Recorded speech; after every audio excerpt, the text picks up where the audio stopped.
ሰላም ጤና ይስጥልኝ። ባለፈው ክፍል ላይ የሰው ልጅ ለመጀመሪያ ጊዜ ቁጥሮችን ለማስላት የተጠቀሙበትን አባከስን አይተናል። አባከስ ለሺህ ዓመታት ድንቅ ረዳት ቢሆንም አንድ ትልቅ ችግር ነበረበት።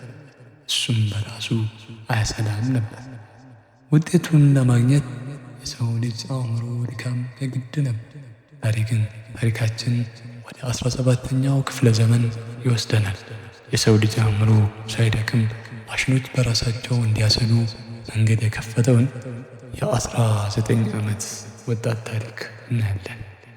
እንኳን ወደ ክፍል 2 እንኳን በሰላም መጣችሁ። ብሊስ ፓስካል ነው።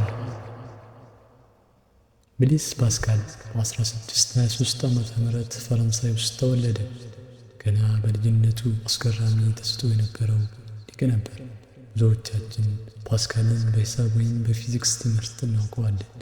ነገር ግን የእሱ ትልቅ ሥራ የጀመረው ገና በልጅነቱ ነበር።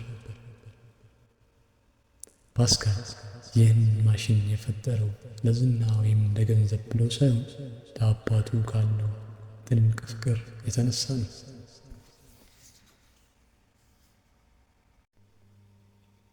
የፓስካል አባት ግብር ሰብሳቢ ነበር። በወቅቱ ግብርን ማስላት በጣም አሰልቺና ስህተት የሚበዛበት ሥራ ነበር።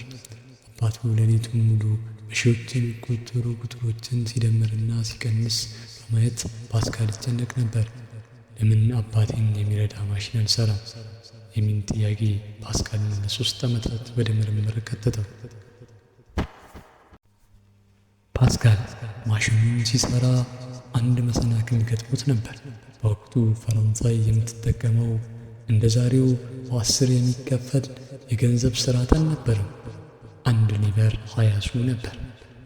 አንድ ሱ ደግሞ 12 ዲናር ነበር። ይህ ማለት ፓስካል ማሽኑን ሲሰራ ጥርሶቹ በተለያየ ቁጥር እንዲዞር ማድረግ ነበረበት። ይህ ለዛሬው ኮምፒውተር ውስብስብ ፕሮግራሚንግ እንደ መጀመሪያ ሙከራ ይቆጠራል። ፓስካልን እንዴት ይሰራል? ፓስካል ከ50 በላይ ሙከራዎችን ካደረገ በኋላ በ1645 ዓመተ ምህረት የመጀመሪያውን ሜካኒካል ካልኩሌተር ሰርቶ ጨረሰ። ማሽኑ ፓስካሊን ይባላል። አሰራሩ ልክ እንደ መኪና የኪሎ ሜትር መቁጠሪያ ነው። በውስጡ ያሉ የብረት ጥርሶች አንዱ 10 ጊዜ ሲዞር ቀጥሎ ያለውን ጎማ 1 ጊዜ እንዲዞር ያደርገዋል። ይህ በታሪክ የመጀመሪያው ኬሪ ኦቨር ሜካኒዝም ይባላል።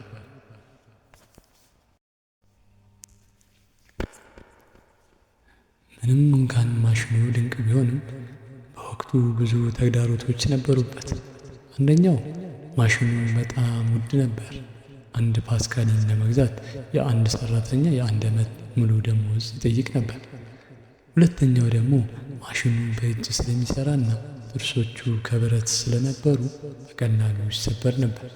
በዚህም ምክንያት ፓስካሊን የሸጠው ጥቂት ማሽኖችን ብቻ ነው። ነገር ግን ማሽን እንዲያስብ ማድረግ እንደሚቻል ለዓለም አረጋገጠ።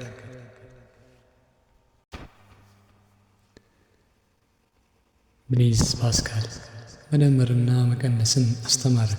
ነገር ግን ማሽኑን ፕሮግራም ማድረግ አይቻልም ነበር። በሚቀጥለው ክፍል የኮምፒውተር አባት ወደሚባለው እና ፕሮግራም የሚያደርግ ማሽንን የፈጠረው ቻርለስ ባቤጅ ጋር እንገናኛለን። ክፍል 3 እንዳያመልጣችሁ ሰብስክራይብ አድርጉ። አመሰግናለሁ።